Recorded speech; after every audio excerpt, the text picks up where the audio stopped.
से गांव में प्रभा नाम की एक विधवा औरत पिछले 20 सालों से प्याज के पकौड़े बेचा करती थी। प्रभा जी के प्याज के पकौड़े बहुत ही मशहूर थे और इसका कारण था उनका लाजवाब स्वाद। अरे चाची, हमका 1 प्लेट प्याज पकौड़ा दे दो। अभी देती हूँ बिटिया। ऐसा कोई नहीं था जिसने प्रभा के प्याज के पकौड़ों की तारीफ ना की हो। अरे चाची, तुम्हारे हाथों में तो जादू है, जादू। बिटिया, ये जादू नहीं है, हमारी मेहनत है। हम पकौड़ों में इस्तेमाल करने वाला बेसन भी खुद ही पीसते हैं, एकदम शुद्ध। तो ये राज है आपके स्वादिष्ट पकौड़ों का। दिन भर प्रभा के पकौड़े के ठेले पर भीड़ लगी ही रहती थी। प्रभा का जवान बेटा मुन्ना भी पकौड़े बनाने में अपनी माँ की मदद किया करता था। दोनों माँ बेटे मिलकर दिन भर में अच्छी खासी कमाई कर लेते थे। मुन्ना की ब्याह की उम्र हो चुकी थी, इसलिए प्रभा लड़की ढूंढ रही थी। अरे मुन्ना, हम एक लड़की देखे हैं, बहुत सुंदर है और सुशील भी।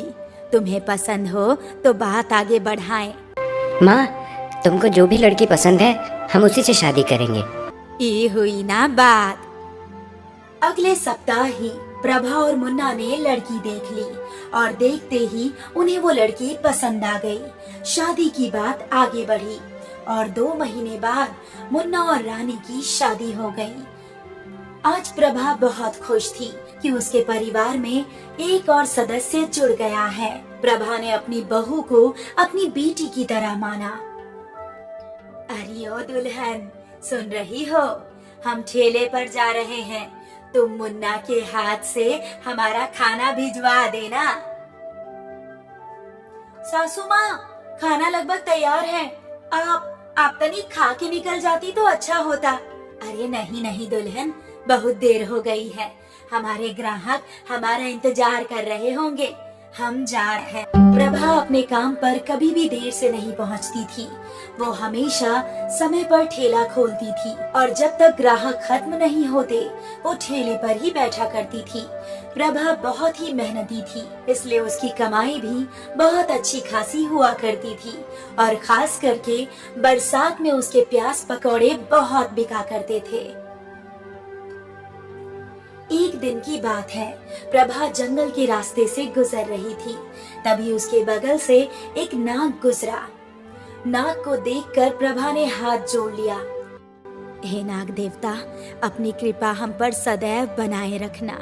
प्रभा की प्रार्थना सुन नाग एक इच्छाधारी नाग में बदल गया। हमेशा खुश रहो प्रभा। हे नाग देवता, आप स्वयं हमका दर्शन देने आ गए। अहो भाग्य हमारे, हम धन्य हो गए।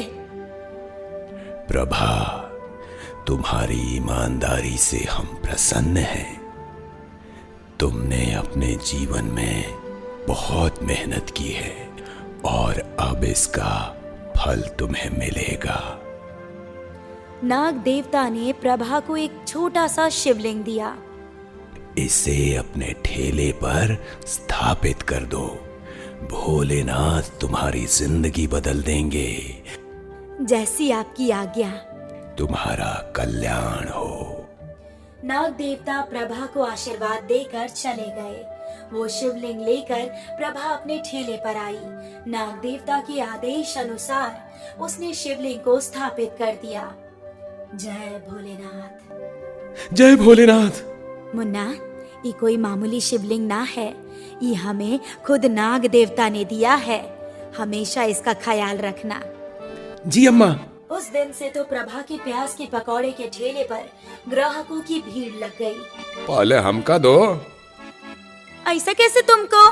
पहले हम आए हैं। ग्राहक लड़ रहे थे और फिर मुन्ना ने सभी को कतार में खड़ा कर दिया और ग्राहक कतार के अनुसार प्याज के पकौड़े खरीद रहे थे। शाम को ठेला बंद करते वक्त, धन्यवाद भोलेनाथ, आज आपकी वजह से इतने ग्राहक आए। ये बढ़ते ग्राहकों का सिलसिला चलता रहा। प्रभा की आमदनी कई गुना बढ़ गई थी। अब उनकी जिंदगी पहले से बहुत ज्यादा बेहतर हो गई थी।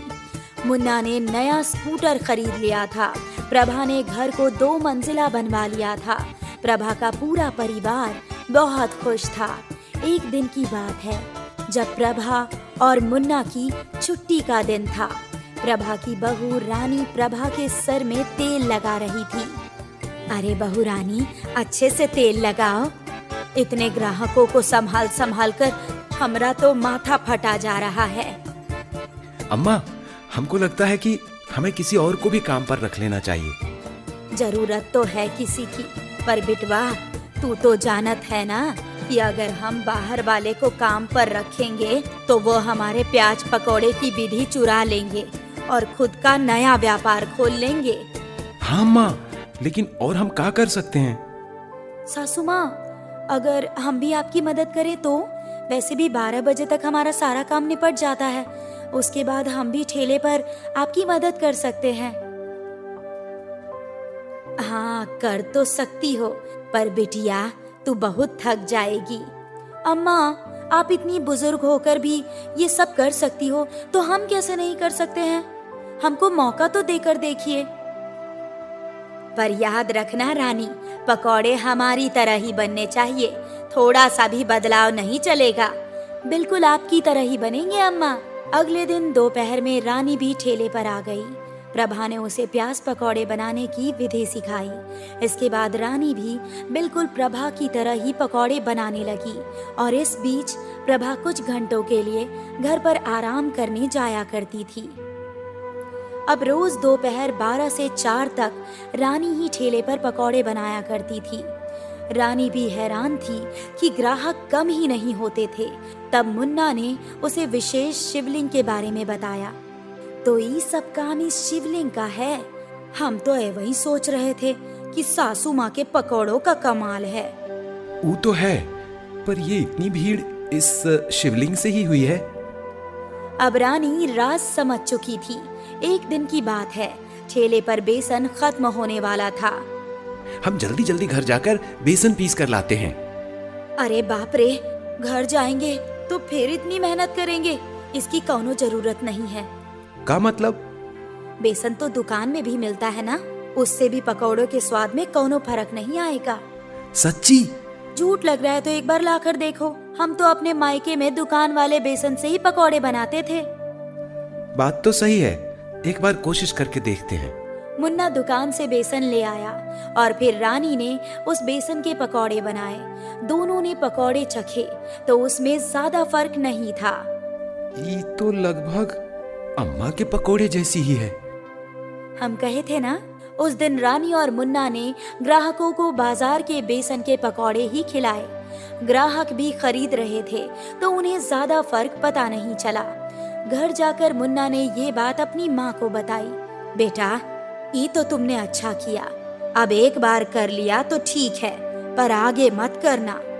पर क्यों अम्मा? बेटा, क्योंकि हम जिंदगी भर ईमानदारी से ही पकौड़े बनाते आए हैं और हमेशा वैसे ही बनाते रहेंगे। इस दिन के बाद से मुन्ना और रानी चुप चुपाते बाजार का बेसन इस्तेमाल करते थे। प्रभा इस बात से अनजान थी और धीरे धीरे उनके ग्राहक कम होते जा रहे थे। प्रभा परेशान हो गई।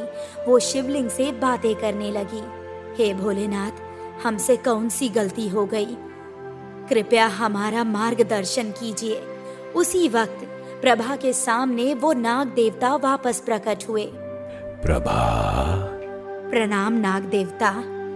गलती तुमसे नहीं, तुम्हारे बहू बेटे से हो रही है।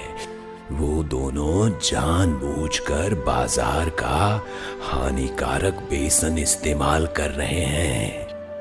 क्या? हम इस बात से अनजान थे नाग देवता। हम सब कुछ ठीक कर देंगे। जैसे ही सब कुछ ठीक होगा, तुम्हारे ग्राहक भी बढ़ जाएंगे। तुम्हारा कल्याण हो। नाग देवता प्रभा को सच्चाई बता गए थे। बहू रानी, कल से तुम ठेले पर नहीं आओगी। अगर हमको सही समय पर ये सब पता नहीं चलता ना, तो हमारा व्यापार बंद हो जाता। और मुन्ना, तू तो समझदार है, कितने सालों से हमरे साथ काम कर रहा है। हमसे गलती हो गई अम्मा, अब से हम कभी ऐसा नहीं करेंगे। हमें माफ कर दो अम्मा। अगले दिन से प्रभा ने शुद्ध बेसन के प्याज के पकौड़े बेचे और एक बार फिर उनके ग्राहक बढ़ गए। नाग देवता के आशीर्वाद से सब कुछ पहले की तरह बिल्कुल ठीक हो गया। मुन्ना और रानी को भी अपना सबक मिल गया था कि उनकी थोड़ी सी लालच की वजह से उनका बना बनाया व्यापार बंद हो सकता है। अब आगे से वो कभी मिलावट और लालच नहीं करेंगे।